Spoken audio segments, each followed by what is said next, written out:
I don't know how random that stuff is anymore. So it's beautiful out. It's freaking August, and it doesn't feel like August at all. And I'm not sure what's going on. It's been raining all. It's been raining all year, basically.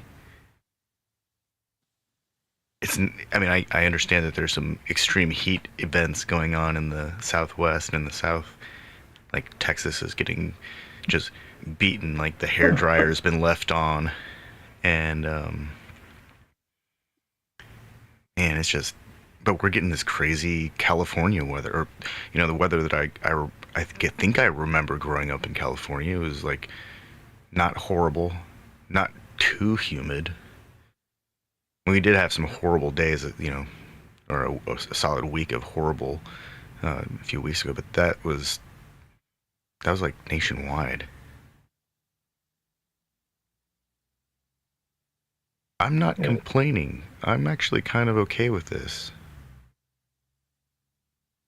Well, this is effectively the most mild part of all of the extreme weather, or we're in the most mild region where everything sort of balances or comes to a balance. It doesn't balance out on either side, but we're in the most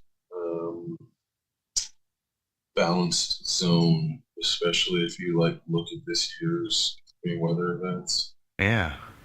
Like it's really crazy how the coasts are getting battered one way or another. And I guess the plains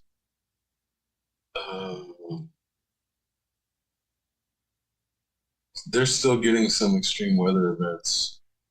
I think that's like proximity to whatever is coming down from Canada through the Dakotas. Right, and from the coast. But I think also it goes around us, and so a lot of it will go through Michigan or go south, but we're just in this weird protected region where, like, I think because everything, like all of the jet streams, like culminate here, it makes it hard for like extreme weather to hit here. Yeah. Um, I wonder if I can if tell. there's some kind of effect from like where the glaciers stopped accreting and didn't flatten everything out, so where it got crazy topography. I know that cities that are in kind of basins like Memphis, they have almost isolated weather events. Like they have their own weather patterns because of the shape of the plot of land the city is built upon. I've always felt like maybe because I live on top of a hill that a lot of weather seems to avoid me, but right now it's really not that bad for August. We're supposed to be getting punished right now, and it's not happening. I'm not trying to invite punishing weather, Well, of course, but right. Well, we've had a lot of overcast days that don't end up with rain, which for this time of year, it's actually like perfect. yeah. Because I've been wanting to hit the. I mean, I've hit it a few times, but every time I think about going to the range, it's like fucking rain happens, but it wasn't on the radar. And it's like there's times where there's seriously nothing on the radar, and it'll but then a lot of times these past few days, it's been like overcast, looking like nothing. So right now, it looks like there's definitely something um, for early like evening, but I'm not sure if it's actually going to hit us or not. Like that's one of those issues where it might curve north. But yeah, there's like a major storm moving in, and yeah, who knows But what wasn't it's that going to major look like. storm supposed to come in last night too? Right? Yeah.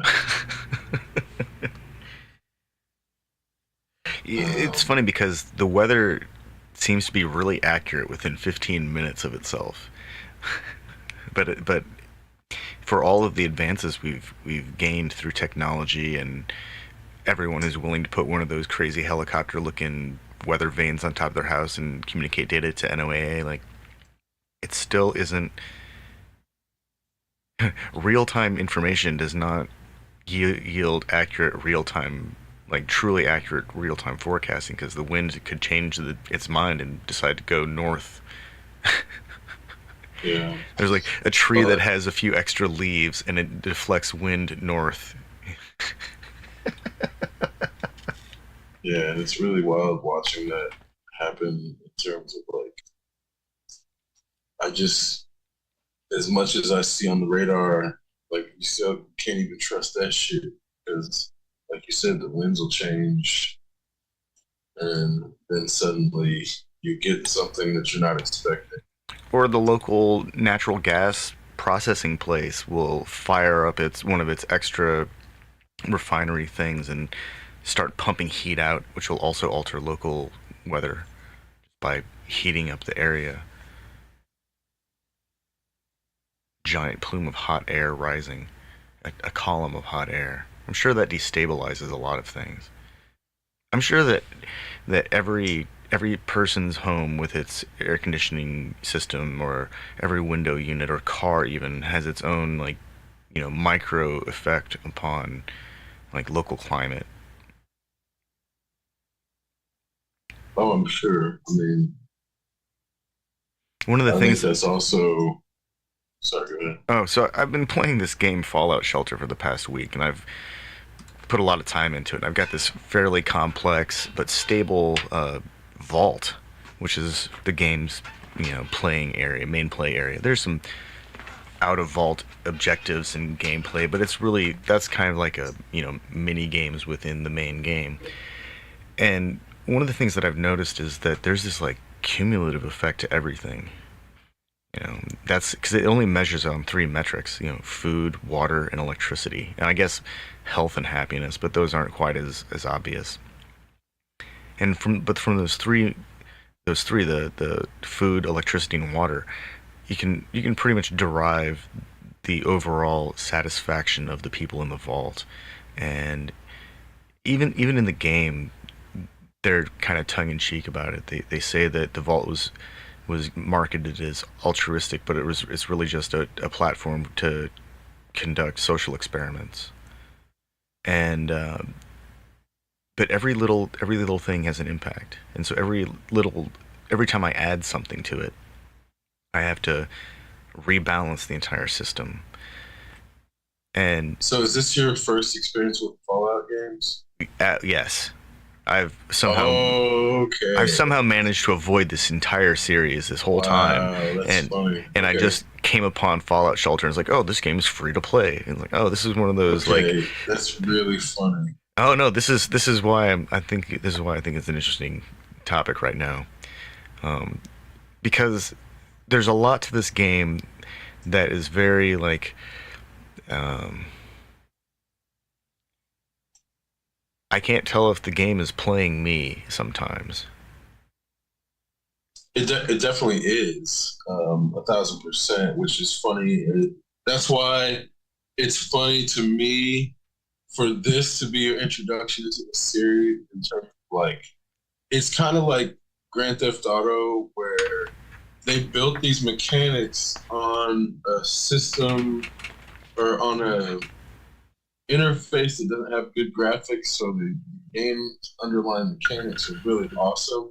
So once they added like uh, photorealism on top of it, then it just becomes a whole different experience. So like um, Fallout and Fallout 2 are very low res games, but then you get to Fallout 3, and that's when it starts to look like AAA gaming. I think they came out on like Xbox or whatever. And then there's like New Vegas and Fallout 4 or some, I forget, like they start numbering them weird Yeah, there's based like on Fallout installments. 76, and that's about a specific Right. vault. That one's a terrible one. But then there's like um, Fallout 4, which also did VR. So this Fallout game is very cartoony, and I'm the overseer in it. I'm not actually like, the only time I vault run is when I send a squad out, and that version of the game is a lot like really early Final Fantasy, but instead of looking like anime, it looks like American style cartoony. And you can tell that there's a lot of plot armor involved because when I send people out into the wasteland, they they they can withstand a lot more than they can when they're in the vault. And so it just helps. It encourages that portion of gameplay to acquire resources. But this game is very there's a very subversive element to it because part of me initially wanted to organize people or the dwellers by you know attribute, by their special attributes. And then it occurred to me that over time all this was going to do was like consolidate certain types of sprites that I wasn't actively training to do anything better. And then I was slowly losing them because I wasn't playing the game very well. And this game encourages the kind of like almost neurotic. Uh, you got to pay attention to it, almost to a point of like anxiety, and then to get it to be like fully efficient, but and have all your stats maxed out. But as soon as that happens, the game throws a wrench into the gears, and then everything goes haywire. And I can very easily see why people do not play this game long because I've gotten to a point where some of my achievements are like 10th percentile. I guess that's the new one. Um, I think people give up on this game because it's actually kind of frustrating. Well, there's too many other good Fallout games, I feel like, to stick to that one in terms of like, okay, I don't know. how This is like the um, anti-Fallout game, I think.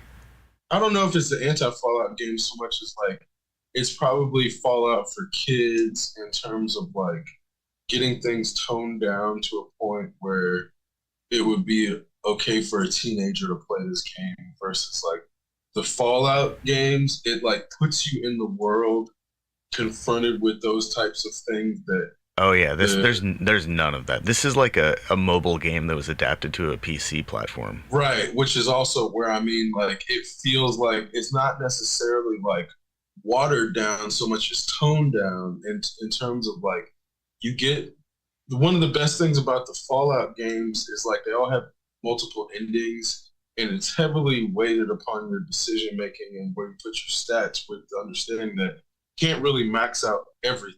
So it's like one of the great things about Fallout games is they'll give you the capacity to get smart or get strong or get well balanced, but you can't get all of them. And there's like charisma and then there's intelligence, and they're not the same thing. Oh no. So, like, in terms of like, there's endings to the games where if you get like 100% charisma, you can like charisma your way through something, or you can intellect your way through something. But there's not always those types of options where it's like it's a risk that sometimes pays off and sometimes they don't pay it off. So I think that's where Oh like yeah. in the actual Fallout um, open world games, it gives you a more adult experience and not just in terms of like nudity or things like that. I mean, it's like the only thing they really don't allow you to do is kill kids, which like they draw a line in terms of morality, but like there's plot lines about like freeing slaves and shit where you don't have to free them. You can start participating in the slave trade. It gives you the option to be one or the other. And it's like, there's a reward for doing both built into the game system, but there's an ethical assignment with each reward. Yeah. So I think that there's like things that you're going to experience in the open world games that you're probably not going to experience in that. Like, Yeah, like I feel like there's some looking at it, like I there's some said, the tone. limitations that they apply. Like you have to breed your dwellers, but if you want more dwellers, but they don't. The game doesn't allow incest, and there's no like internal violence within the vault. So any kind of there are no interpersonal squabbles inside the vault, which is obviously some fantasy because you pack a few too many people inside of a sardine can, they're definitely gonna squabble. Um, Well, and then on they the can get outside, you don't taken get it. over. Yeah.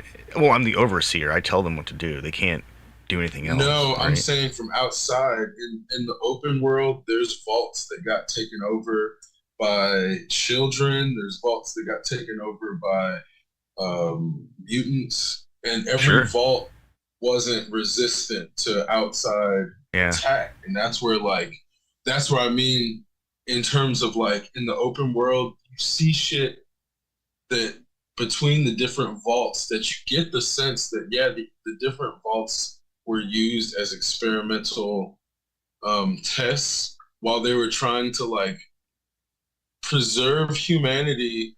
They were also doing these experiments on what would happen inside the colonies, but you also they like unfold it in the open world rather than just like making it like this is what's happening. Yeah. So you gotta almost have to like discover it through exploration, I mean, and you might not even discover it. I've been just reading basically the Fallout wiki for the last 80 something hours now.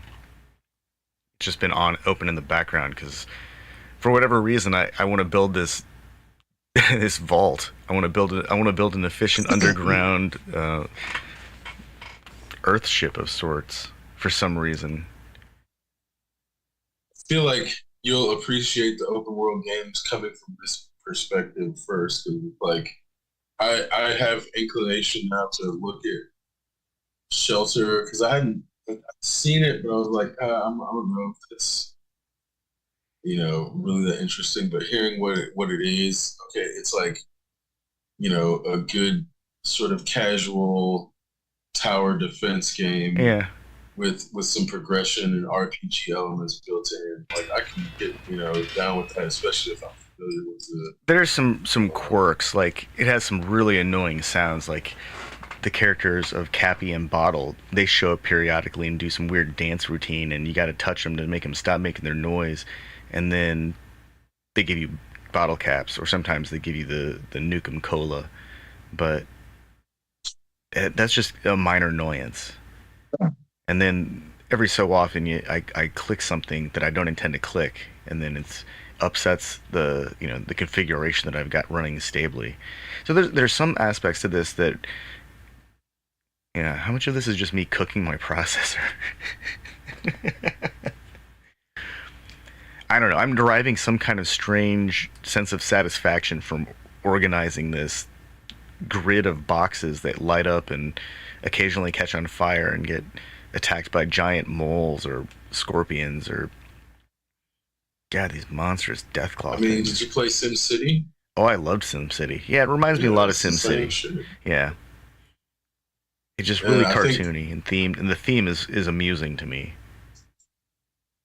well, it's easy to like, what I realized is it's easy to fall out of playing those types of games. You have access to AAA games and so many AAA games at that. It's like you could play games 24 hours a day. You'll never get through all of the AAA games that have been made if you're not indiscriminate about the quality, because obviously all of them aren't good.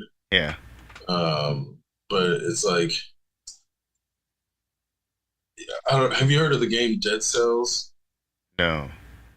It's like a 2D side scroller platformer, but at one point it starts like listing off other games in the Steam store and talking. It basically uses their descriptions and starts making fun of like all these games that are in the store but aren't fun. And I was like, holy shit! I was just looking through all of these trying to find something to play, and I've been pretty good about like reading user reviews before buying any games. Like I don't care about fucking IGN or any Oh, is this a company's Castlevania game game? reviews. Yeah, it's a Metroid. Um, it's fun and it's only going to play it's on Game Pass. It's on Game Pass, so I'm like, okay, let me try it out. Huh. But it's actually a lot of fun and like there's these rogue lights they're called, where it basically you do small levels at a time and it builds to try to get basically like an hour long run once as like the goal, but you'll keep dying as part of how you like build your characters that like skill set. So like it's not impossible to do it without dying, but you'd have to play through a few times dying to be able to do it without dying. Oh, cool. So I just watched the trailer for it. It looks like it reminded me a lot of Strider. Yeah, it's kind of like Strider. Like there's a lot of Strider elements to it. Strider's fun, or was fun, or like Bionic Commando. Yeah, This is where again yeah. I'm Bionic trying to like Commando. get.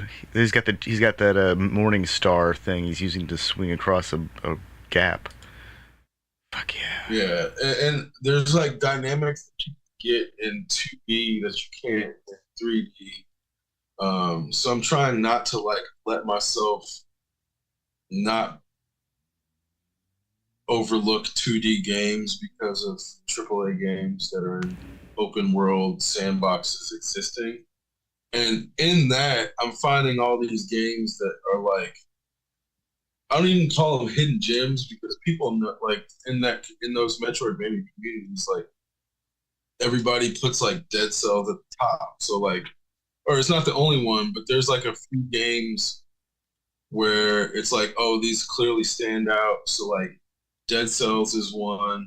Hades is 2.5D, but it's the same type of platform. So there's like specific games that you can point to, and people in those communities are like, "Oh, these are the best ones." But then, like this game, Dead Cells, like makes fun of all of the things that are trying to capitalize on this genre, and it's like unless you go through and play it, you're not gonna see that type of shit. But that's where I'm like, oh, this is the difference between a game that's meant for fun and meant to like make you feel seen versus something that's just trying to get your money. Because it's like if I hadn't been a person who sat there and like scrolled through the fucking store for like more time than I played a game that day, because I don't want to spend fucking $10 on some shit that sucks. And I'm like, okay, let me find out how long these games are. Let me look at the user reviews. How's the combat? How's the story? Like, how's the voice acting? All this shit before I'm gonna spend even like $5 on a game. And this game recognizes that, and I didn't even have to pay for it directly because it's part of the Game Pass. So that's where I'm like, I don't look at all game experiences as being equal in terms of like every game developer slash game designer isn't trying to produce the same experience. So then when I have something like the Dead Cells experience, it's like, oh shit, this is above and beyond what all these other games they're making fun of are doing, which is why they can make fun of them and not be hypocrites about it. Because when you play the game, it's like very clear that they want you as the players to enjoy yourself and to be like, oh, when you're not playing, they want you to come back and play more. And that's something where people who just want your money don't care about that. They don't care if you're like, once you turn off that game, do you want to turn that game back on and go back like you're doing to Fallout Shelter? Because I think that's free too, right? Yeah, Fallout Shelter is free. I mean, Yeah, it's free. So it's like it's the fact that timers. you're doing that is because the people who developed that really love Fallout. And it's like they wanted to make something where people like come away loving Fallout as much as they did when they developed it. And that's going to take a lot of your time because when you're not playing, there's going to be shit about the dynamics that you want to go back and engage, which is where, again, like the rest of the Fallout games are like that as well. So I think you'll enjoy them. But all games are not equal in that capacity to make you want to come back. Man, I I have think spent that's like $0 and 80. Hold on, I'll just look at the number. 83.6 hours. $0 and 83.6 hours. That's a lot. There's a lot of time for like all I'm doing is running this thing in the background and occasionally clicking the mouse and making doing some planning. You know, got to expand the vault so I can build different stuff. Of course, haven't spent any money. It's still engaged me enough to read about a game. Like I've read more about Fallout in the last week than I ever expected I would. And it's quite well, the interesting. lore Like is really the interesting. lore is fantastic. All of the different vaults that they all have an interesting story. And well, so far they've all had an interesting story. I haven't read all of them yet. Um, what? It's like the most utopian dystopian story in terms of like, well, I don't know if you've have you encountered any mutants? um, no, So I it's don't think funny in so. terms of like Maybe no. I mean, there have there's a been whole race. there's mutated creatures, No, but there's also a whole race of like huh? um and when you encounter them at first you think they're like evil people, but you eventually realize like no, they're just mutants and they have their whole thing going, and it's like they're able to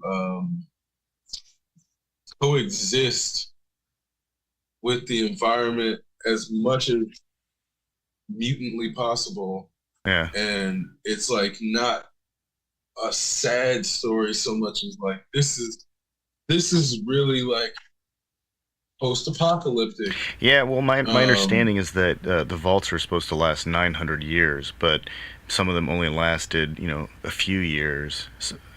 Many of them last at least 30 years. But the story that I'm playing is taking place like well after the Great War ended, and after Fallout. This is like further into the future, I believe. It's like after the events of Fallout and the subsequent games, yeah, that's what I imagine. So because then there are a you lot probably of. Go ahead.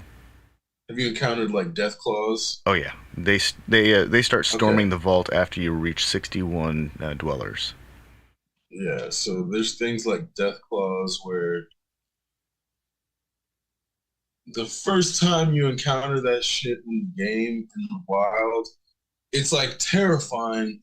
But after like you get your power armor and shit and start hunting. So there's this element of like being in the Fallout world. You go from being like subject to predation and constant threat of death to being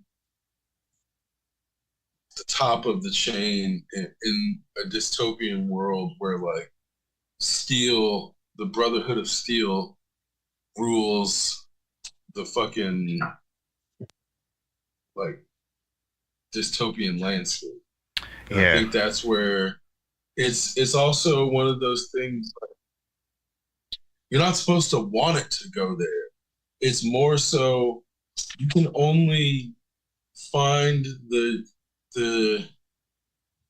cynical humor by understanding this shit is bad. And I think that's where like it's also a similar thing to GTA in terms of like oh, it's already um it's already bad. I have 103 dwellers, and to reach this kind of stability where I have max energy, food, and water at my disposal, and I can expand whenever I want and upgrade when I just a matter of waiting, because caps come at the rate of cappy and bottle, or however long I'm willing to send my so I've got two different groups. I've got my steel team and I've got my seal team. One strategically transfers equipment to alternate locations, and the other one strategically engages and eliminates looters.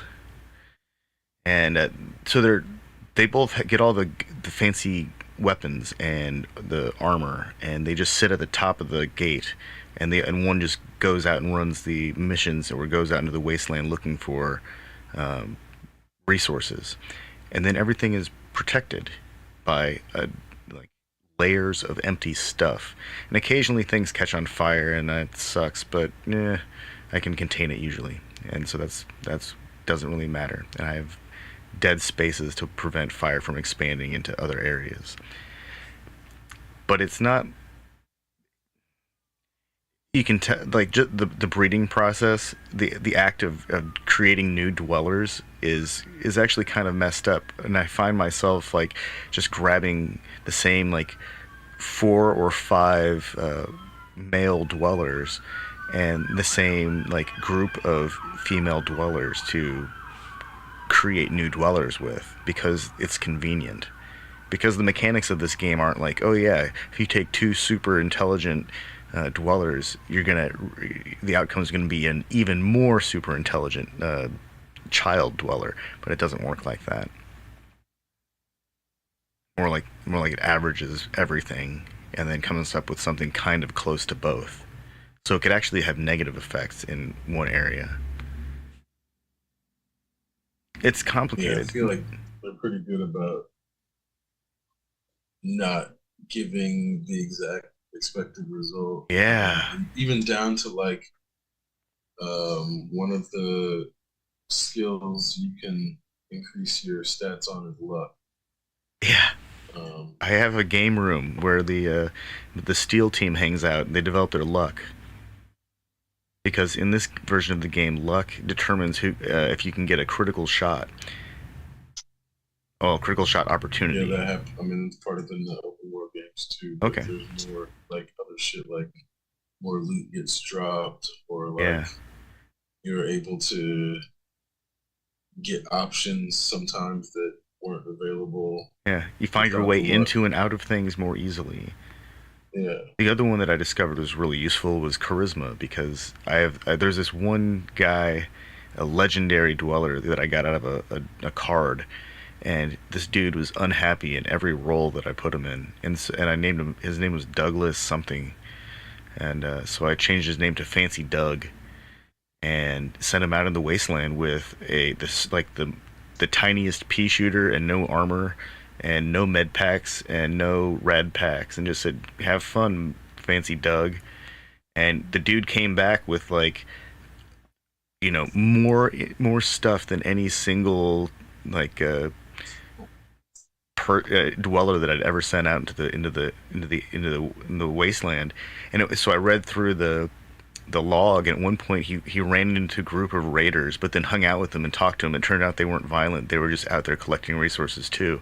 And now he has some new friends, and that of course leads me into the wiki. It's like, how did that happen? And it's like, oh, it's because he's got like insanely high charisma. He just talked his way out of it. Didn't have to kill Over people. time, any game I ever play, I always lean into charisma and intelligence. It's the best decisions I ever make. Yeah, Because it's like you can shoot well without increasing any stat. Like, you can get better gun stuff, but I always go charisma and intelligence first because it seems to be like not necessarily what they want you to do, but it's like it's always the only way you can solve stuff without violence is with having high intelligence or charisma. yeah, Whereas like I've had final like there's been end of Fallout games where I've talked my way through it instead of like other forms you like shoot out and it's like, oh shit, I yeah. didn't necessarily want to have a shootout, but I didn't know it was possible to do that type of thing in video games and so forth. Yeah. No, Every it's game that's does it funny. for I you. uh I train my steel teams in charisma, intelligence, and agility, and luck if I have time. Well, but every game doesn't give you the chance to like talk your way out of a boss, the final boss Oh, battle. sure. Well, these I mean Like I don't. it's very rare as a matter of Well, fact. no, I mean these are just the guys that I send out to go find resources in the wasteland. They're all low level because they're easy to create new again if I don't feel like spending the caps to retrieve them, which is ludicrous because it only costs like 100 or 200 caps sometimes to recover a dead level 1 or 2 person. But it'd be like the equivalent of getting to the final level of Street Fighter and like being given the option to like talk it out with M. Bison instead of fighting, Man, and then if you that can was like an win the game option, that way. if that was an option, everyone like if they actually, man, Everybody wouldn't take it. you Everybody wouldn't take it. yeah, but you'd have to. Like that's like the only You way to wouldn't have know. to, which is that's the funny shit about it. Is like everybody doesn't want to like if given the option to like talk it out. Everybody's not going to take that route because they got that far. They put 40 hours, 50 hours in on a boss battle, Yeah, but don't you want to and find it's out what he like has to say? I mean, seriously, this is M. Bison we're talking about. He created like what is it, Shadow Claw or whatever. I He, mean, you would think, but the dude has everybody doesn't. clearly got That's some. why. He's clearly a very like complex individual. I would want to hear what he had to say. But that's also why, again, the Fallout games getting that option into the like dynamic of gameplay, I feel like is really next level. Yeah, Um, it's I don't. If there's a reasonable option with the entity that has been the antagonist that isn't conforming to the antagonist's unethical demands, that should be an option in these types of games. Because then it's like that's really more of a immersive option than like not. And I think that's where the Fallout games have sort of you don't need to do everything, but if you give the option to do certain things, it'll feel like you can do anything. And they have a good sense of those choices of what to make the like. I mean, even this free game is very tongue in cheek. It's very cynical. It has a healthy dose of satire and just enough sarcasm to make me remember. Oh yeah, this is a game.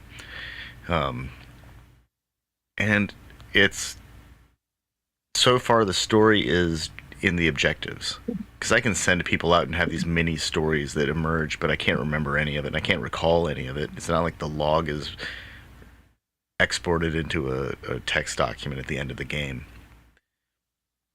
But I can play these objectives. And so there is a game that I have to build a vault to support these characters to go run this stuff. And so far that's kind of fun. Although I think at this point I'm ready to like go through a massive culling of these dwellers and get my numbers down below the Deathclaw number, the Deathclaw threshold. Uh, if I did that, then everyone would be like completely outfitted and armed.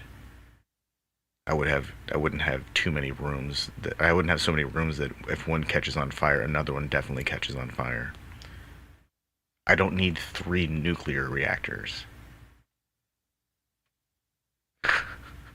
In fact, like I've got three water treatment facilities, and I only really need one and a half of them.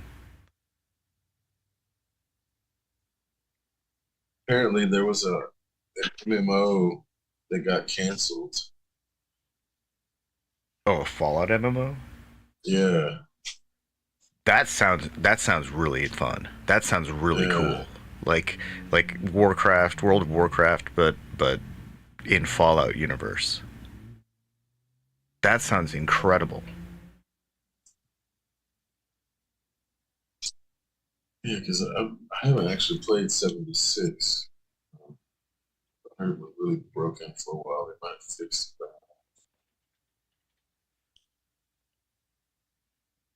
It seems like there's a multiplayer option on 76, but I'm not. Well, now it's got mostly positive reviews. Okay, because I think it's free So on Fallout Game Pass, so I 76 can is get that shit. on Steam. It's $10. New Vegas is 249. Fallout Yeah, VR. There's Fallout VR. yeah, New Vegas is definitely worth 250. That's all. I got paid Man, like there $40 when I bought it. there is a quite a lot of Fallout, isn't there? Oh, Oh these yeah. these are these are expansion packs. Well, some of them are full games though. Yeah. Like New Vegas. New Vegas. Wait, New Vegas is a full game. It's not like um, it's not like a new engine or anything. It's like built on the same engine as Fallout 3. Huh. Man, they've built an entire ecosystem of add this level, add this thing. Well, and the cool thing about the different games is like see the different landscape. Like some of it takes place in DC. Obviously, Vegas is Vegas. There's like the exploration of the post um, post bomb American wasteland, and it like takes you through some of like landmarks. The Washington stuff is really cool in terms of like when you're walking around the city and you're like, oh shit, there's like the Capitol building, there's the White House or whatever. And it's like it doesn't have every monument, but having um, you know, just enough to recognize to like acknowledge that it's partially or at least representing a post-apocalyptic version of that city. Um, it adds this element of immersion that again, it's not good, but it's fun. Like Yeah. it's as fun as like the Terminator is. Like the Terminator is not fun story, but it's fun. It's a fun adventure when you're experiencing in all of its horror. Man, when I think about robots that I've cried over, it's not like Johnny Five. Sure, as a little kid, that made me cry, but Terminator 2, when that thumb sticks up at the end, man, that's just like the hardest moment of that movie.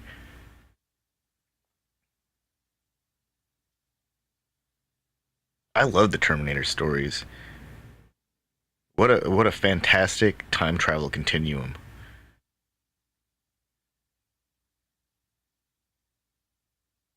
Oh, It's just it's so crazy. Fallout 4, I actually played in VR before my headset died. And it was like a pretty interesting experience because the Fallout world is like really perfect for that in the same way that like the Skyrim world was perfect for VR. Um, the gameplay got a little repetitive towards the end, but it that's with any first person shooter. But it was actually like really immersive in VR as far as like the Fallout games are one thing, but when you're actually able to like walk around the landscape, it's again you're start to feel like you're in one of the settlements, and the people as real as a program could feel, but it's more about the immersion than necessarily believing that they're like people. It gives the feeling that like, oh, these people are here when you're not around, is what it is. Yeah, Which I feel like not every game is good at doing. man, this video I'm watching for Fallout 4 is it just I realize that it's not gameplay, but it looks quite fantastic. Oh, here's some gameplay video footage. Okay, this gameplay looks pretty freaking fantastic too. Yeah. Well, okay, so here's another thing about the gameplay of Fallout that's pretty. I don't know any other game that really does this. Um, but you can like basically freeze time or slow down time and take shots at specific points Oh, like the on. Matrix game? I mean, I don't, I don't know. I think it's different in terms of like, oh, you know what? Maybe Alpha Protocol might allow you to do this, but it like gives you percentages of hitting those targets. So like, say you target the head and you're like close enough, it'll give you like 100% chance of hitting the head, or like a 100% chance of hitting the Oh, cool. body. But you can also target the limbs. So it's like if you're close enough, you may get 100% chance, but it may be like a 20% chance. or like a 60% chance. 60% Um, chance, 90% of the time. right.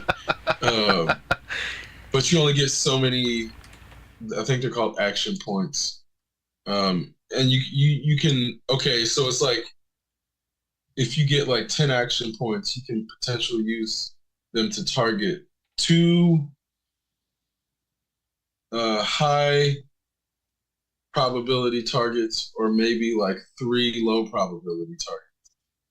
And it's like that's how they restrict you from just using that all the time.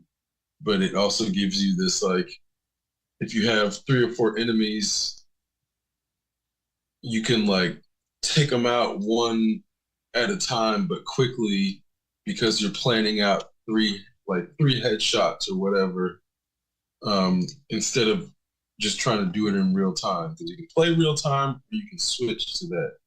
So it's almost like what's it called, Dragon Age, where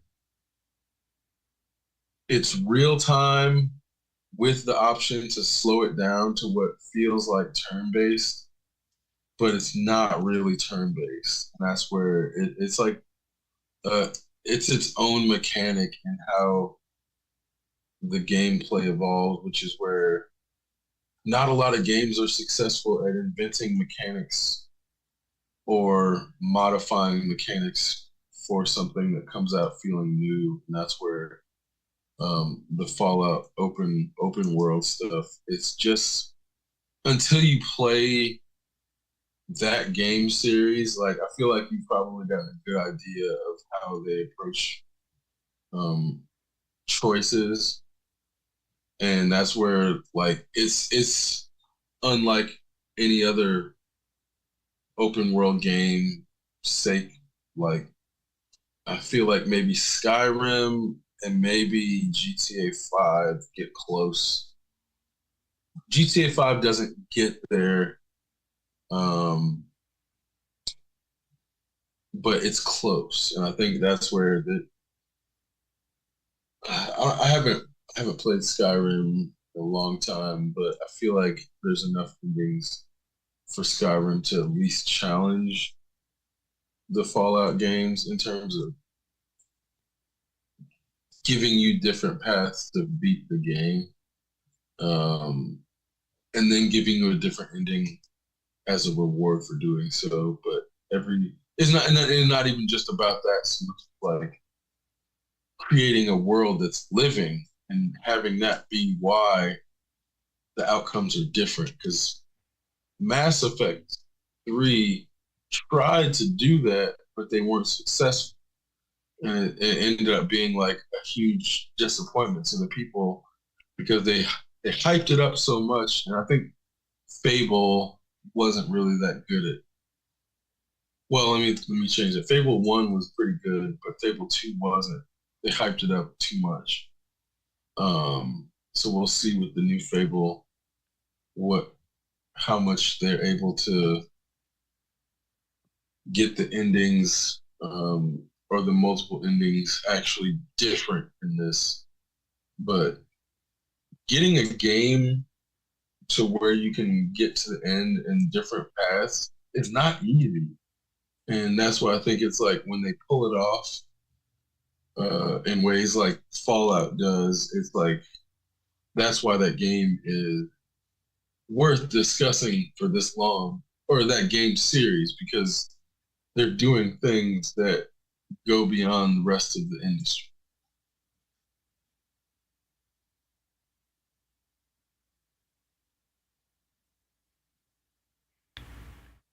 I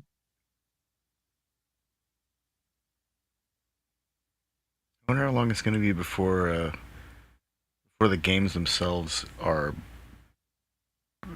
I don't. I mean, maybe they are. Are the game? Do you think the games are the games already reacting, like responding to or adjusting their themselves in real time? I mean, some of them are.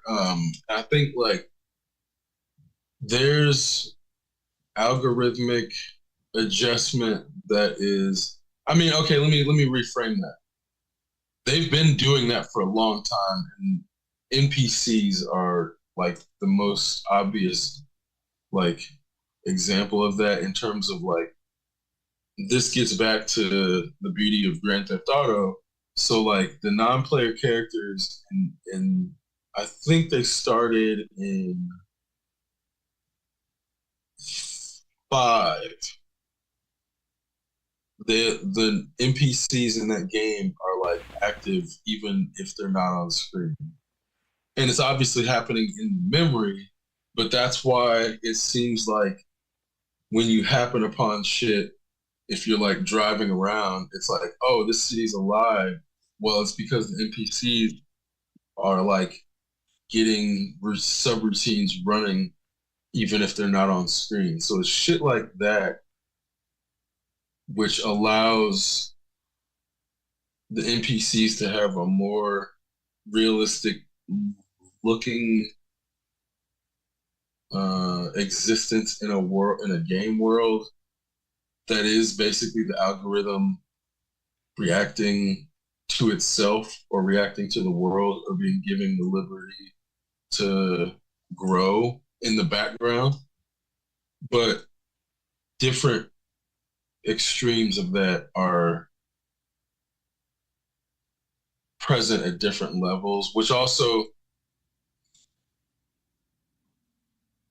it's it's hard to maintain the more people get involved, the harder it is to maintain the integrity of the build, which is also why a lot of servers cap themselves, obviously, and it's hard to have like a single server open world online game because it would have to be fucking Watson sized or bigger in terms of like how much if it's going to actually support a bunch of people existing in it in the same world in the same space. Um, so like you see these projects claiming to try to do that. There's like Earth Two. I forget the other one, but Earth Two I think got more funding than a lot of other ones, but they hit these processing walls because they underestimate what it takes to actually have multiple users in the same virtual space at scale. It's like once you start hitting hundreds, even shit starts bottlenecking in Oh yeah. places you don't anticipate Well, it. Eve Online tried to do that for a while. They had an open. They had an avatar that you could walk around a condo, and there was a brief moment where there was talks of integrating it into their integrating Valkyrie in real time and integrating their 3D shooter game in universe into it, where all these things would be part of some kind of somewhat manageable Eve micro or macrocosm. But it failed because it turns out that just having all of the spaceships in one galaxy where everyone can communicate with each other over whatever communication relays, like that's already challenging enough. And I remember at one point when they got rid of the leave your pod and walk around and look at your pilot, look at them just wander around a room. When they finally got rid of that, I didn't miss it because it was just this thing that occasionally I would click the wrong space on the screen and enter the condo or the apartment or whatever it was, and it didn't help. It didn't make managing anything easier.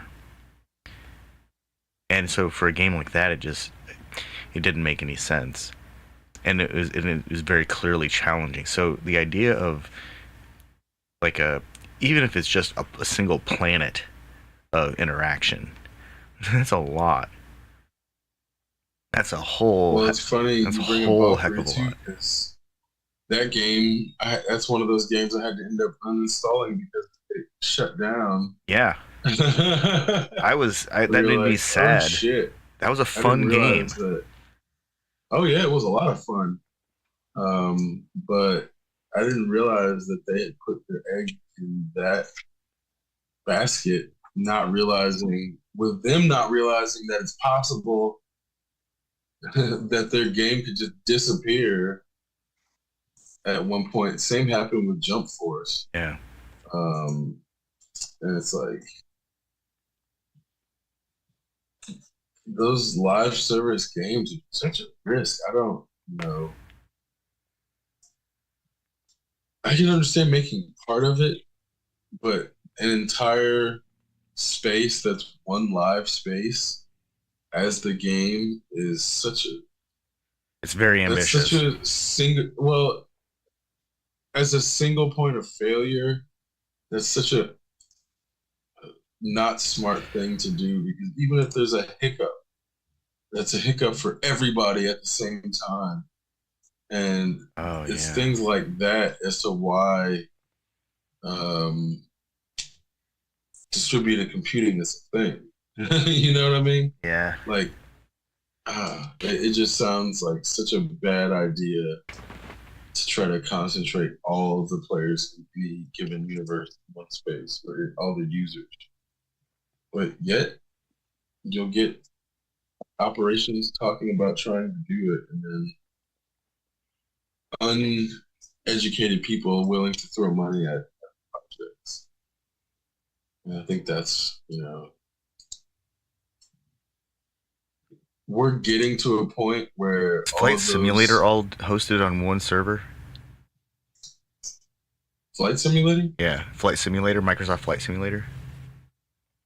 Yes, but I think they offload it with um, Google Maps too, or like Bing Maps, maybe. I think the maps are drawn from, and then the weather is drawn from the National Weather Service. So like the data that they're sourcing to create the maps and the weather information is not like they don't have to generate it. So it's like, Oh, they just have to integrate the information. yeah, so it's not like they need a simulator to run it. It's just information being fed in on the data of those things, which is also why, like, if you take off in Bloomington at sunset, like wherever you're flying, it's gonna have the light follow you accurately. So there's things like that where it's like the algorithm is doing it, but because the data already exists somewhere, they can just integrate the data and not have to like calculate it.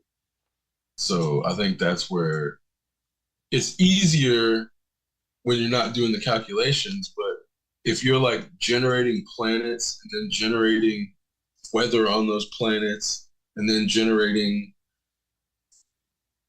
the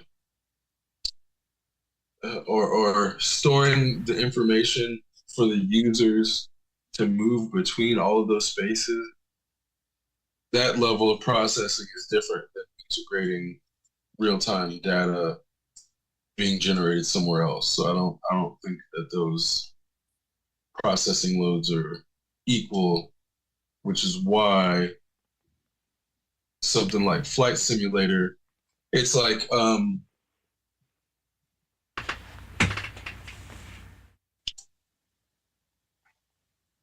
because they don't have to host all of the data, it's easier to like allow the representations of the users in that space.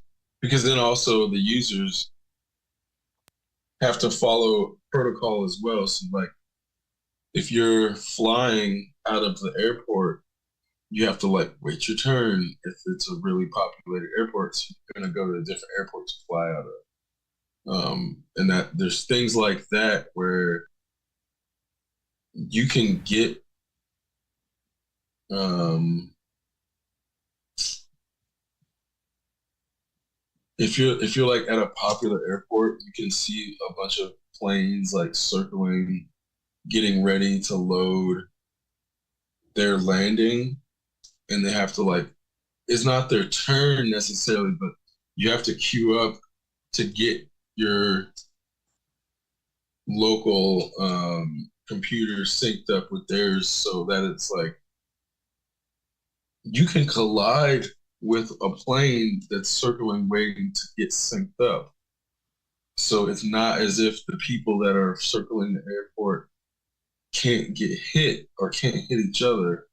So that's where there's this element of like you can collide with objects and other people in the air. So you have to pay attention to like your surroundings or your attitude. Um, and like at the same time, it's it's enough of a simulator that or there's enough assistance that you don't have to be as perfect as somebody would be in real life to not be able to navigate that. Like, if there's a backup, it's not going to actually take as long as it would in the real world, but you're going to get an experience of what it's like to have that when you're flying into an airport and seeing other planes like circling, waiting to land.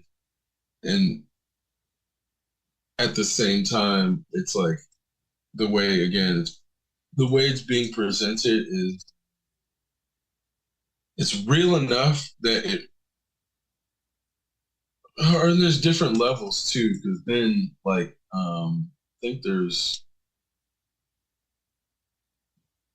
the full on simulator where the online doesn't like skip the line and you have to actually keep circling and waiting for other people to land, but that's like if you're used there's people who play flight simulator as the tower and they're not even flying. So Huh. it's like when you're communicating with those people, that's the level of the simulator where it's like you have to do the full on routine and communicate with the tower for landing and shit like that. Whereas like if you're not doing that level, all that shit happens automatically when you on approach. Which again, it's like it's really funny to see. I mean, not funny, but seeing the people playing simulator as the tower people, like that's some different the brain that they're employing to do that shit is different. But for to do it for fun as well, it's like that's crazy to me to be like, I'm gonna do 4 hours of flight tower monitoring on my day off on Saturday afternoon. That's what I'm looking for fun. Just help a bunch of planes land. That's like a different type of brain. That's maybe they're training to become a flight controller. I mean, maybe, because it's pretty real as far as like that level when they're doing all that um, guidance in and giving them trajectories and all this shit.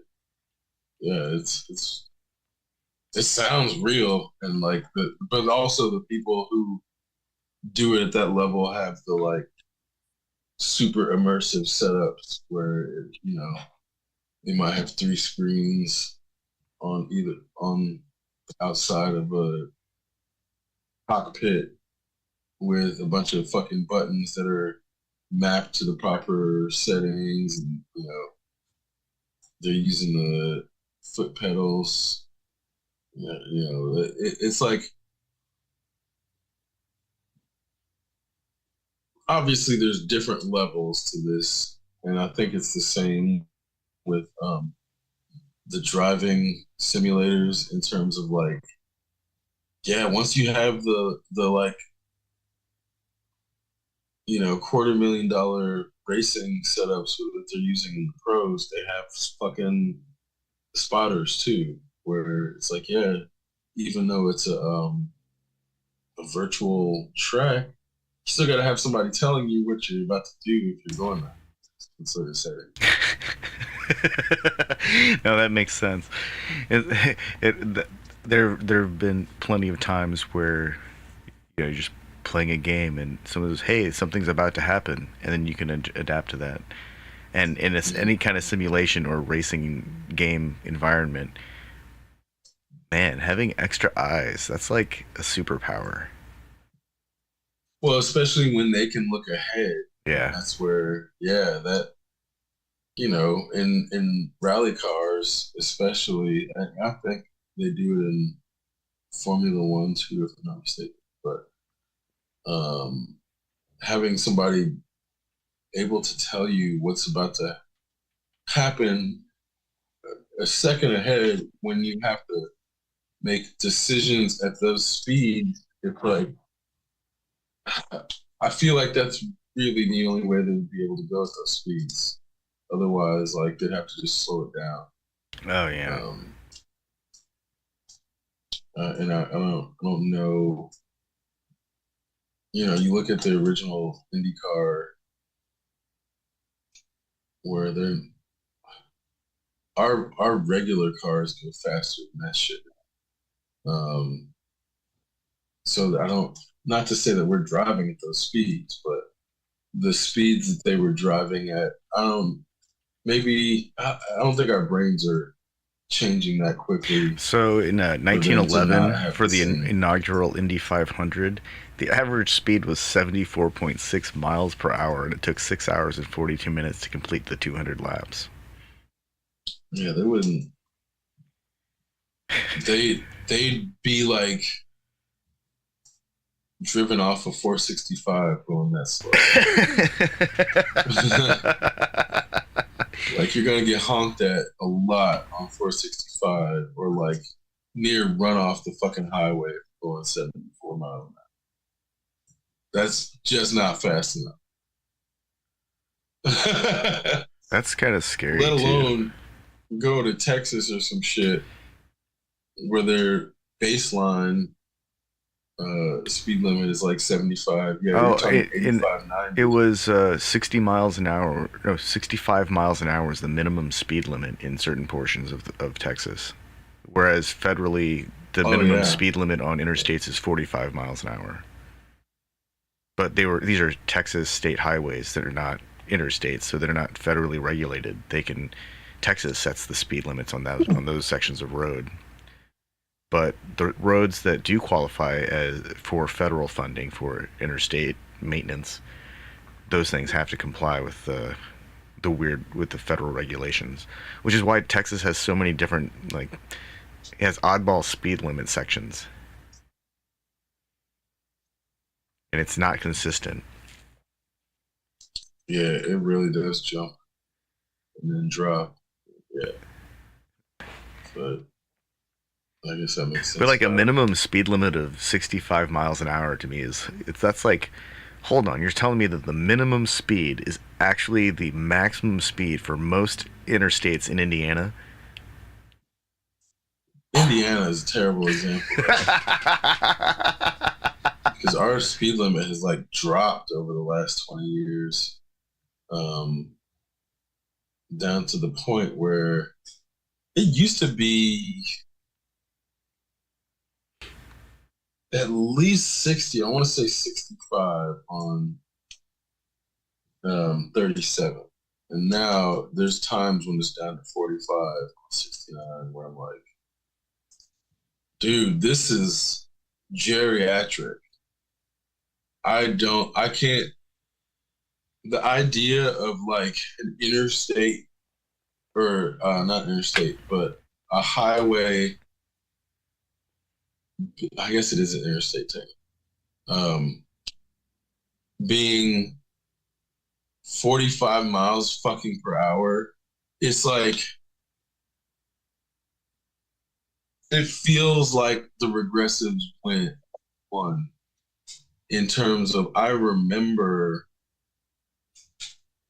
as a kid when it wasn't, when 37 wasn't under construction, you could get between Indianapolis and Bloomington like 45 minutes, 50, like an hour was if you hit traffic on either side. Yeah. And that's where like now it's like sometimes you're talking 90 minutes up to 2 hours between Indianapolis and Bloomington. And it's sometimes it would be the 45 mile an hour speed limit, and then you get traffic with that. And that's where I'm like, knowing what it used to be, seeing it get that much worse, it felt like the Mike Pences were winning out. And I'm like, I know Mike Pence doesn't want people to go fast. He might think that the devil will get them if they go too fast or some shit. And that's what that felt like to me in terms of when you go to other places, pretty much anywhere, like 65 is the lowest they're gonna drive, but they're usually like 75, 85 as to what people are averaging on the highway. And then you get the crazy people who are like 95 in the fast lane. That's like the California shit. Or fucking Texas for that matter. It's like, yeah, you get frequently people in the fast lane going 95 miles an hour. That's because everybody else is going like 85. So when you get that in other parts of the country and you come to Indiana where it's like 45, it feels like what the fuck is in the water, man? What the fuck is in the water where these people around here can't go more than 45 miles an hour, where everybody else, at least when there's no traffic, yeah, they're hitting 85, sometimes 95 when they're being crazy. But like Indiana, it feels so, it's like there's a time warp. And I think with like fashion trends, you can see it not so much, not as much anymore. Um, but it used to be like 6 months between when fashion trends start on the coast and finally hit like either coast, east or west, and finally hit Indiana. But now it's probably about 2 weeks to 3 months, depending on what type of trend it is. If it's like an underground, like Gen Z trend, it may take like 3 months. But if it's like some shit that's going around on Boomer Facebook, it may take 2 weeks. So it's like interesting to see the shift in speed of information in terms of like the way I envision information is like a wave where there's the initial hit, the crest, and then the end of it. And like it gets more true over time, even if you're not actually getting the truth over time until the truth finally comes out. And it's like not because things get more true, but because people cement them in their mind the more that thing becomes in the past. So that's where I think that's what I mean, like certain things, for example, like cultural events, little bits may change, but ultimately like everybody remembers that the Berlin Wall came. Like they may remember specific things about it, but nobody's like, oh, the Wall never came down. Like as many conspiracy theorists are out there, there's no like, I mean, I'm sure we could find like five somewhere on fucking Reddit. But it's not like a thing. Like Berlin Wall fall denial isn't a thing in the same way that like Holocaust denial or like moon landing denial is a thing. Or even with the like flat earthers, even though I don't really believe that they believe Earth is flat, that's a thing at least. Whereas Yeah, like I'm I not said, getting any nobody's Berlin Wall deniers.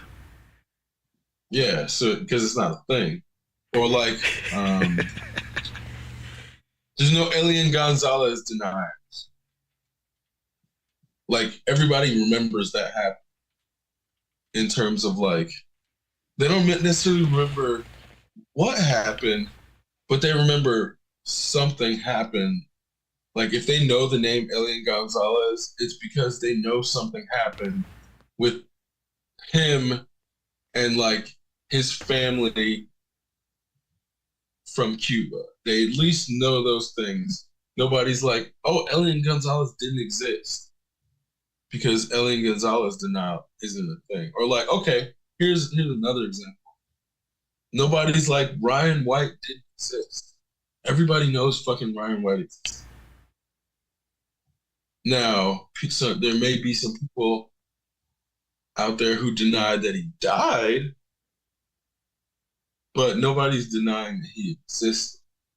So Not that's like why it's not to like me, Tupac right, in terms of like, or Elvis. Elvis is and totally and dead then by to now. me, the older I get, the more I don't think those people truly believe that, and it's more like invisible friend type shit where they are it's either a coping mechanism or them wanting attention, but they don't actually believe that this person's still alive. Like motherfuckers die. Like Elvis has to die at some point, even if he didn't die when everybody thought he died. Same shit with like Hitler or fucking Tupac. It's like motherfuckers gotta die at some point. Like even if, like I said, it wasn't when you thought, nobody's got in the immortal Elvis would be fucking 88, gene. 88 by now. With the amount of boozing and drugs that he did, Yeah, no, he ain't. he's Nah, he definitely ain't making it definitely 88. checked out. Definitely. So even there, it's like there's things about. Okay, so with the Tupac thing, I remember when the death first happened. I understand. Like, I feel like to me, that's when I actually understood the Elvis death deniers the most in terms of like when somebody dies seemingly unexpectedly, there's like all this mental gymnastics to try to cope with it. And then you'd be like, oh, they have enough money to fake their death. Yeah, of course. Knowing that, okay, did you see the thing with Lil Tay? Oh, Do you know who Lil Tay is? yeah. Regardless of who she is, the fact that for about 24 hours, anybody who knew who she was not sure whether she was alive or not is proof enough to me that information is obviously malleable enough that you can't take it at its you definitely can't take it at the first word, but it's also not necessarily valid no matter how many fucking news sources say it. So that is something I think people mentally lean on when one of their favorite stars is reported dead. And at least for like the first week, those types of thoughts are like easy to revert to. But after a while, you're like, okay, that's just me being what's the word when they that's me bargaining in the what is it, the Alcoholics Anonymous term. It's Oh, like yeah. when you try to like It's one of the stages. bargain with existence and you're trying to like rationalize all these things in your mind to make it seem as if, oh, if I just get this certain line of thought. It's gonna undo this news that I just heard. And that never, obviously never works because that's not how the universe works. But it's one of those things where if you don't get out of the bargaining phase, then you end up being one of those people who's like in 2005 still making comments about Elvis being alive and shit.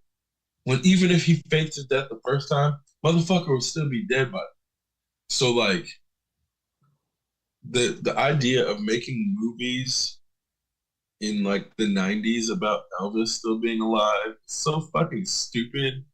But that's also an indication of generational inability to like let go of things where I'm like, oh, I get it now because my generation wasn't able to let go of Tupac, still isn't able to a certain degree. But I think a lot of it is like not real in that these people don't really think that Tupac is alive. They just tell themselves that to like avoid thinking about themselves having to die in a roundabout way. And it's like it's super narcissistic, yeah, of course.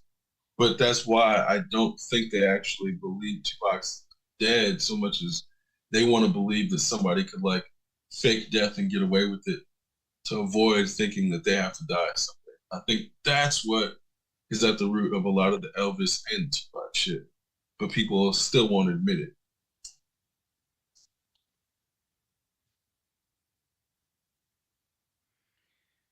Oh, man, isn't it, I guess holograms aren't enough. But it's because people bought into what Ray Kurzweil was selling. Like, because here's the problem. Here's what the problem is.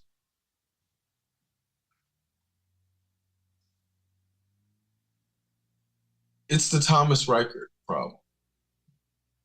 If you have a copy of yourself, it's not fucking you. So it's not going to see itself as you. So it's not going to be an extension of yourself. Even if we're able to clone our fucking exact consciousness down to a fucking T and store it in a computer, it's not going to think of itself as me or you or us or we. It's that. It's its own thing. And as soon as it gets sentience or freedom away from me, I can't control it. And I think this is inherently a lot of the problem that parents have when they have a child and the child doesn't do the things that they want it to do because it has its own thoughts and its own will. But especially like somebody like me, of course, I'm not gonna like subject myself to the will of whatever created me because that's not what I would do for my own father, let alone something that thinks it deserves my whole being because I'm a clone of it. Like immediately, if a clone of me is sentient, it's not gonna obey me. So what's the fucking even point? So it's like there's this notion of what Ray Kurzweil was selling, not really having grounding in true reality, even down to identical twins don't have the same mind. That's the closest thing we have to genetic copies. They don't share the same mind. So why would a digital copy of me share my mind in a way I can't pass it off? Like, and then if it's transferred, that's dying. So I'd have to die to get transferred into a digital space, which then it's like, that's no longer humanity in the way that we imagine it. That's something completely different. Like in Stargate, like when Daniel Jackson transcends to a higher being. Like, if we get to that point, that's no longer humanity as we know it, which Yeah. is cool, but we're so fucking remotely far from that as being a possibility that I'm like, I'm not even entertaining that. Is like the singularity that he described was poorly conceived and has informed so much of how our tech our technocracy has developed that I don't have I don't have confidence in the perceived outcome that he created, mainly because I know too much about his daddy issues. And further, there's an element of he doesn't know enough about psychology and brain science to extrapolate how that would work in not just him, nobody does. Nobody knows enough about psychology and brain science to extrapolate how the brain would work in the digital realm, period.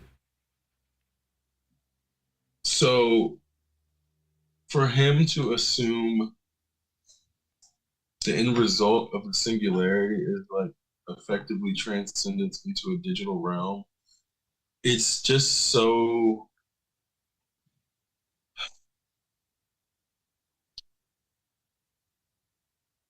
I I don't feel like charlatan is like a strong enough word for how wrong he is and could possibly be. And not to say that it can't get there. Of course, it can get there. But the idea of that being the trajectory of our species, and especially on the timeline put it on, it's it's definitely not on that timeline.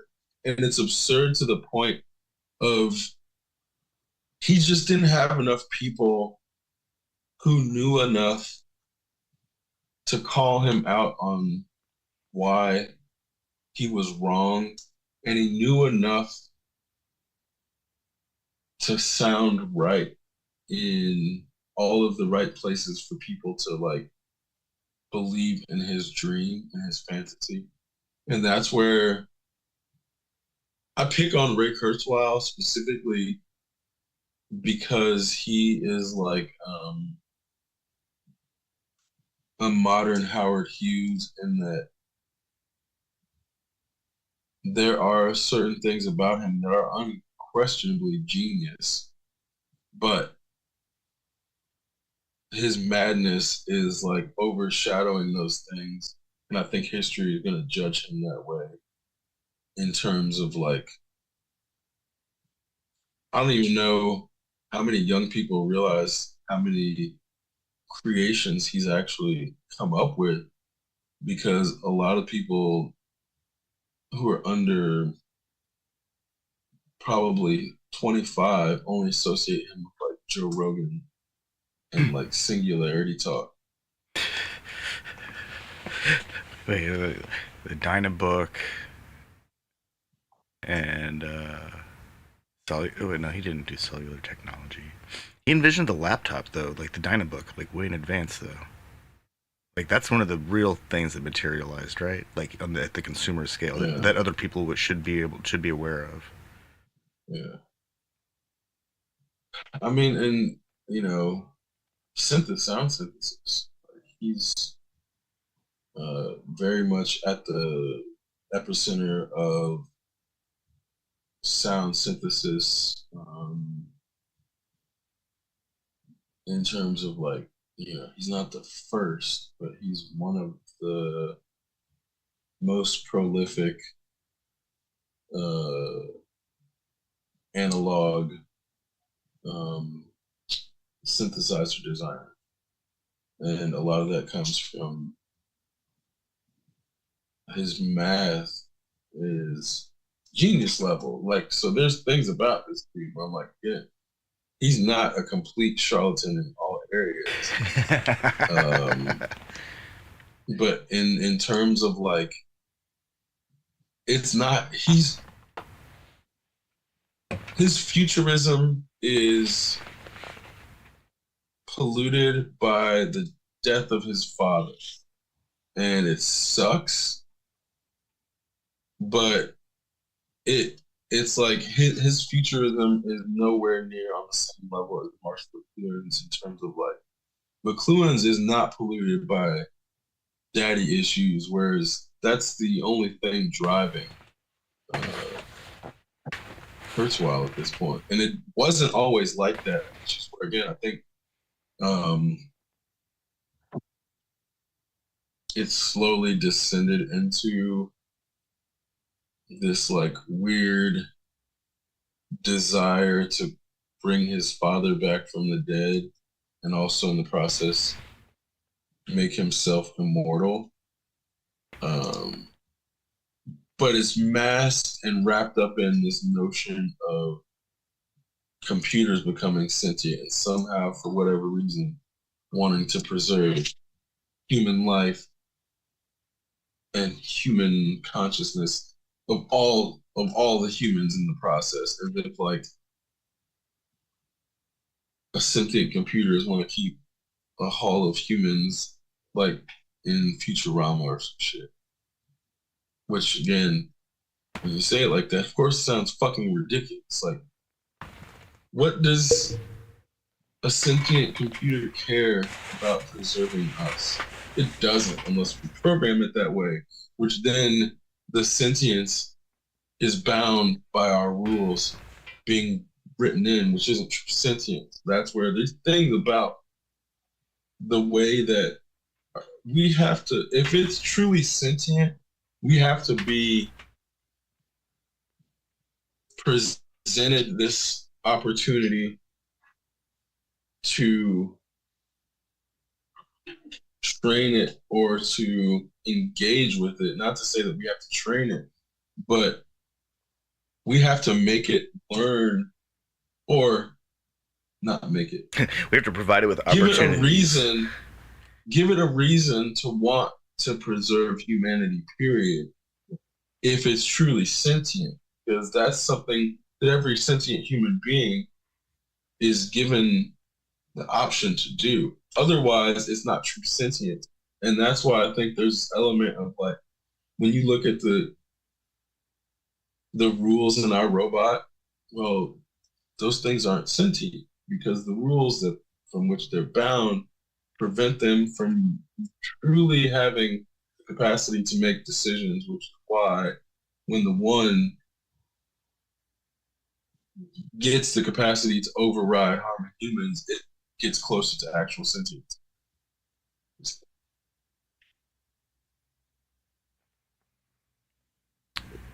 Yeah, even in all of Asimov's stories, none of the robots they're all three laws bound. They're all just robots. They're machines. They're calculators. They're computers. They're I think brain was just a thinking machine is what they called it. They didn't even call it a computer.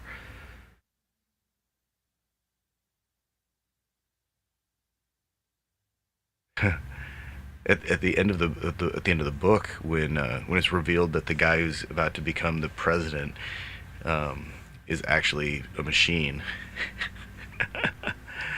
and everyone's like voting for him. Everyone likes what he's got. Like by the end of the book, you accept it, and you don't even think twice that that's the ending that you've been delivered to. It's really it's pretty impressive actually. That's one of those books that would be best served as a miniseries, not as a Will Smith adventure confabulation about a detective and a robot that, or a displaced robot and a detective that don't exist in the story. And they freaking killed the scientist dude. You can't kill him. Anyways, I actually liked the iRobot movie, the Will Smith movie. I enjoyed it.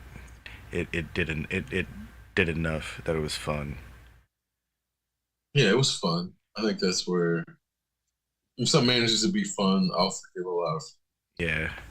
this for the sake of fun. Whereas like with Foundation, like I don't remember enough of that book, that series of books to know how much deviation is going on. But I get the feeling that they're trying to be very faithful to the literature. Like not all of it, obviously, but they're definitely putting in a lot of detail, a lot of really subtle things. I keep getting the feeling like I just missed something in that scene, and I rewatch it, and I was right. I missed something in that scene. But 5 episodes into season 2 of Foundation, I am not unhappy. I am enjoying myself. So big ups to Apple for delivering like epic space opera. It really feels like what every iteration of Dune is trying. Well, Dune was always trying to be Foundation, even in book form. They're all trying to be Foundation. If there's a space empire, it's trying to be Foundation. That's really what it feels like in terms of yeah the way they managed to pull it off. I guess yeah. Spoiler alert. Um, in season two, now knowing um, what's happening, I feel like they give you all the hints, and I think that's something that's actually hard to pull off in an adaptation of a book where Yeah, well, foreshadowing in literature is one thing, but yeah, it's really visually, easy. That's like part of literature. Yeah, yeah, visually, it's super difficult to actually pull off. because visually it's either Um, obvious or it's so subtle that it might be completely not obvious. and philosophically, it's even more difficult. I think that's where this version of Foundation is really pulling off philosophical foreshadowing in ways that I don't really know. What's there's not many things that have been able to pull it off that well.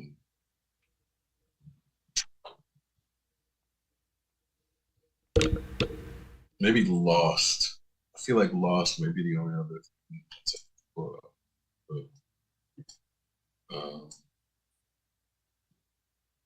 and Lost, even then, after a while, you could tell that they were like waiting on trying to like mine their shit for things that they could like make it seem more planted, but oh, this would be a cool way to weave it together. Lost just got Because too high-minded with everything at the end. The last season is well, is almost impossible for me to watch it's now. funny. It's like it's too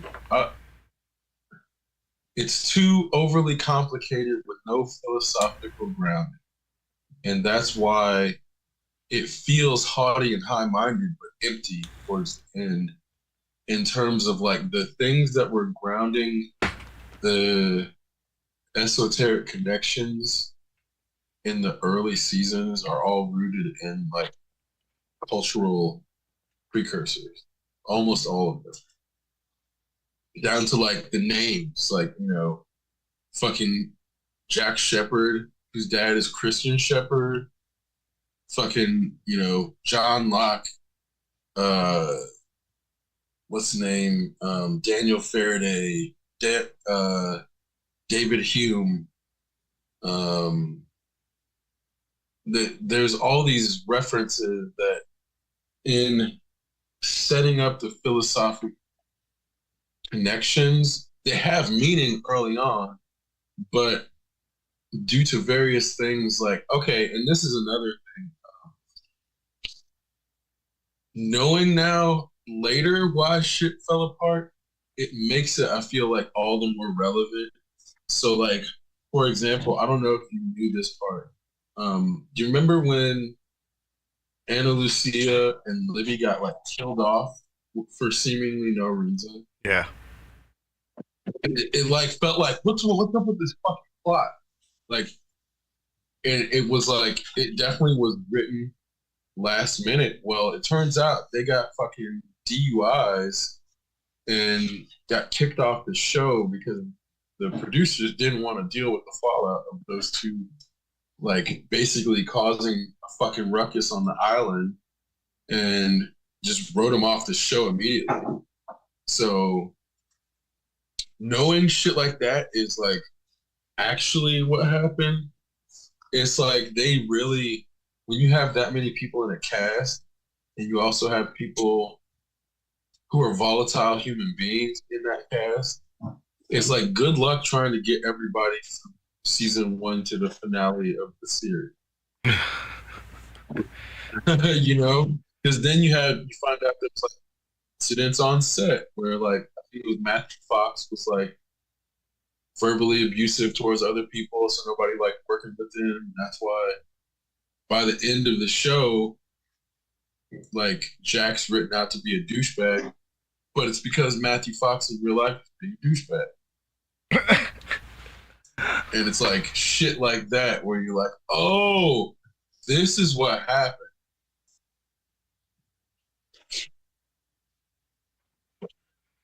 Man, And I guess what's the dude? I don't know the guy's name played Sawyer, but because of the way that those actors were in real life, it's like their characters basically got switched in how they were written. Like Sawyer was originally going to be just the absolute worst person on the island, and then he but turns because out to be the Matthew hero. Fox, I mean, basically, but and it was because Matthew Fox was such a dick and he play Sawyer was such a sweetheart in real life that the writers were like, "Hey, look, we can't allow people to think that this guy is actually the bad guy and this guy's the good guy, and that's why."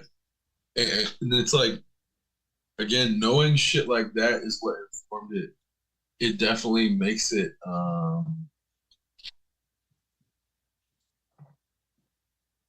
easier. Okay, there's episodes where I'm like, before like the Jack episode where he gets the fucking stupid tattoo, like before that episode was completely like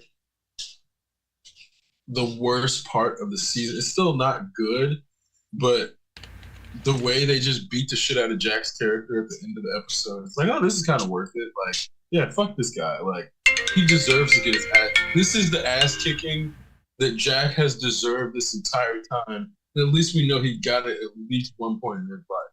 So that's good. So this character that we've been presented with up to now,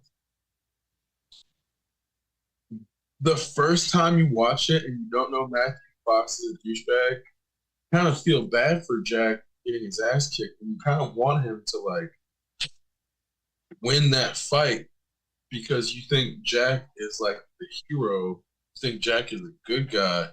But then on the second time around watching it, I'm like, oh shit, Jack's appendicitis. They've been trying to tell us like the island is not down with Jack. The island doesn't like Jack. It's fucking making him sick.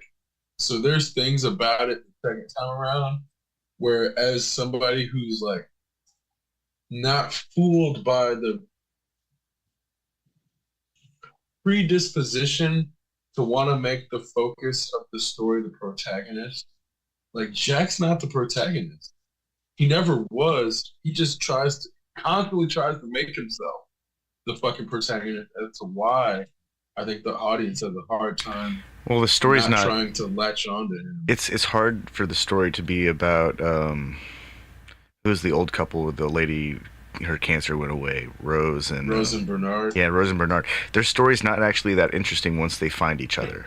Their entire story is only interesting in the moments when they find each other, because otherwise it's about him being punished and her being punished, and they're really nice. Why are we interested in watching them being punished? But once they're together, then she doesn't want to leave, and he's trying to save her until she says stop. Where everything's great here, and then everything is good for them until everything goes haywire again when whatever Jack and Ben decide to go off the rails, and Like they go off trail and pave their own path. Bastards. Like the island actually seemed to be okay for quite a few people. We just never see their story because nothing shitty ever happened to them. Because they weren't like running off into the jungle towards the gunshots, which is, I mean, I'm gonna be quite frank here. That's like the dumbest thing imaginable. Yeah, gunfire. Let's go towards it. Fuck.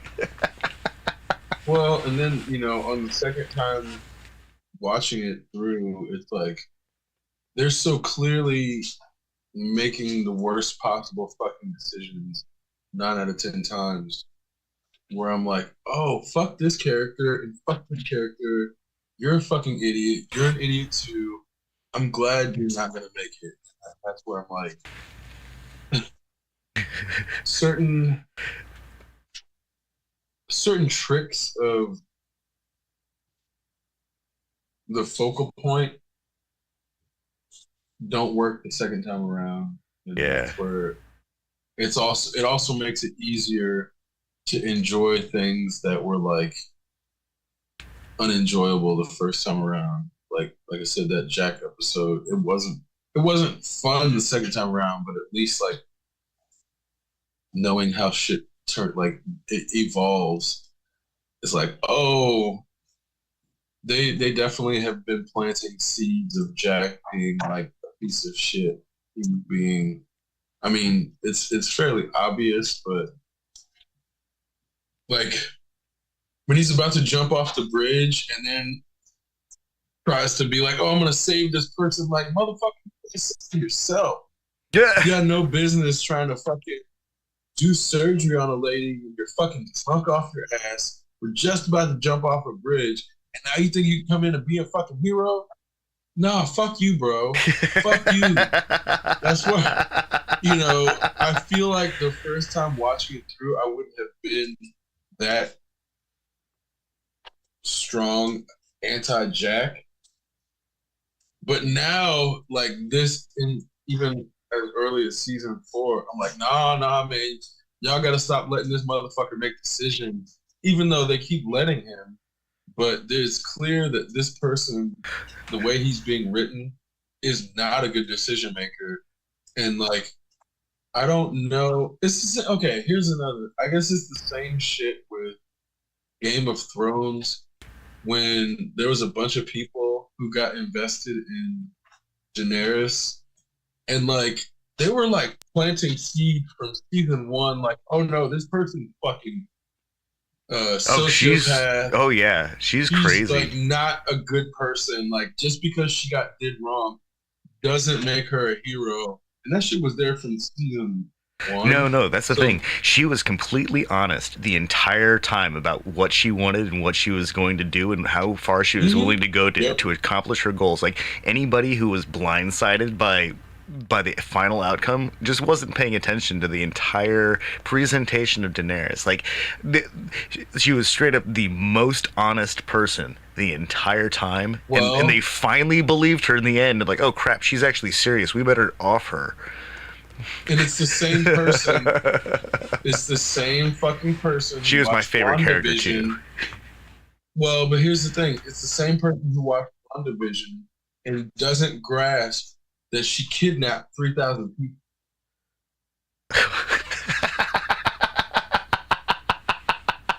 You see what I'm saying? There are people out there who watched WandaVision and to this day still do not grasp that Wanda kidnapped 3,000 fucking people for a week. For a week. It wasn't a day, it was a week.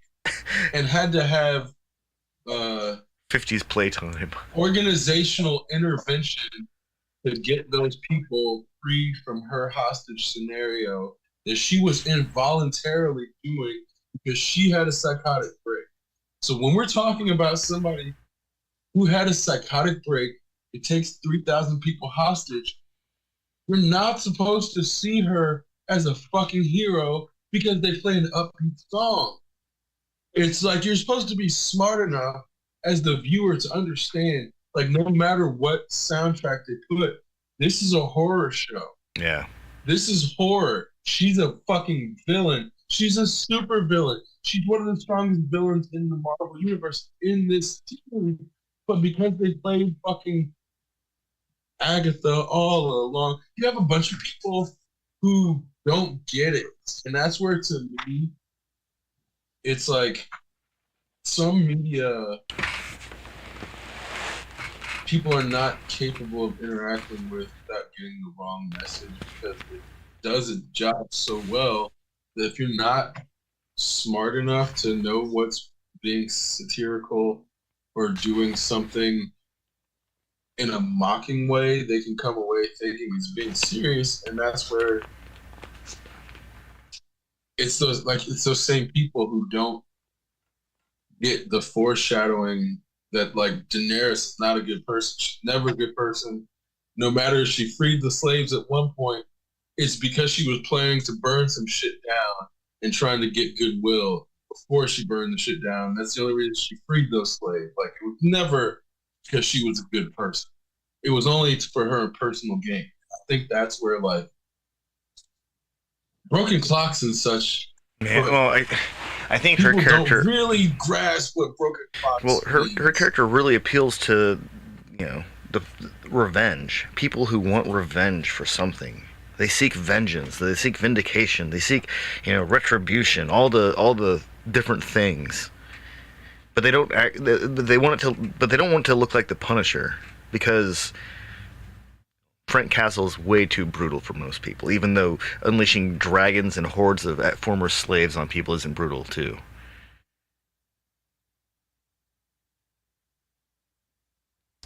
I don't know. It's Yeah. tough because the part of me that enjoyed her character had no illusions that she was psychotic and was on the warpath.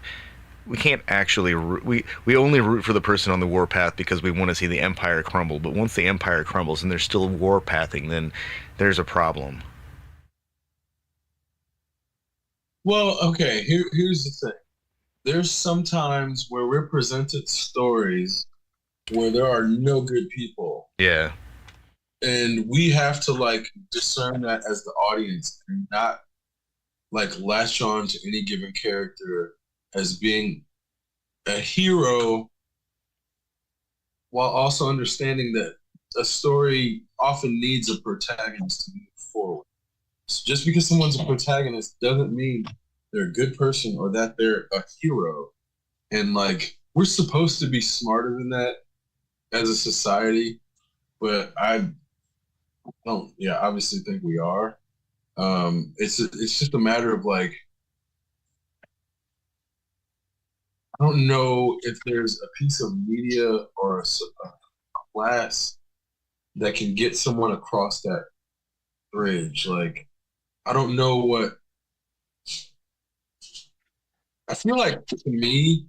The one of the first time I realized it was possible for that type of story to exist was like the Master of the Flying Guillotine, because nobody in that story is like really uh, virtuous. Um, and then like everybody's virtuous their own path, and in the process, they appear to be not virtuous from someone else's perspective, which is why it's not making commentary on a moral. Uh, no moral perspective is superior. It's more so the end result is like the integrity of that person in the belief in their art is what brings them out at the top of each man. juxtaposition to other someone else's faith in themselves and in their virtue. So it's like only demonstrable juxtaposition against someone else's virtue will tell you if you're more virtuous than that other person. But that's a fight to the death. And it's like, are you willing? Like, is your virtue that strong, which is why that film as a story is like, I feel like more. Man, even in Airbender, Aang and the Airbender posse are doing fucked up shit the whole time, and he's trying to like restore balance to the world. Like they're basically running all over the place, committing small scale crimes left and right. Yeah. And so even the Airbender, it's an interesting ethical or moral exploration. It occurred to me that like even with like Star Trek Online, where I'm a fleet admiral and have a freaking starship, I'm basically a little bit like barely. No, I'm a space assassin. I'm a space wizard assassin. I can destabilize an entire planet's like economy in a matter of hours, and I don't feel like I'm part of the Federation. I feel like I'm just like space blaster extraordinaire. And then with like Fallout Shelter, yeah, I've got all these dwellers, but they're only here so I can run these machines, so I can send more dwellers out into the wasteland. Like I don't have any like illusions about this game about yeah, I'm saving these people from the radioactive wasteland. I think that a lot of these things are. I think there's probably a portion of the audience that recognizes this stuff and is genuinely entertained by these kinds of scenarios because I don't ever expect to be the overseer of a vault with 100 people and managing all of their daily routines. And I don't think that I'm ever going to be the captain of a spaceship that can travel across the stars. And if I ever do any GTA shit, I'm probably going to die that day, so I'm probably should just avoid it entirely. I would totally love to fly a freaking jet fighter aircraft, though.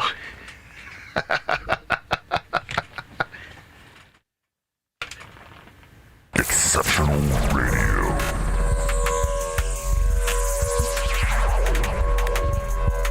Exceptional Randos shows produced live in Sunroom Studios' Base Capsule. Remember to catch our Exceptional Randos live stream on YouTube every Sunday between 2 and 4 p.m. Eastern Standard Time. And if you have a story, idea, or question that you would like to share, we want to hear from you. Thanks for listening. Well, that was random. Exceptional Radio.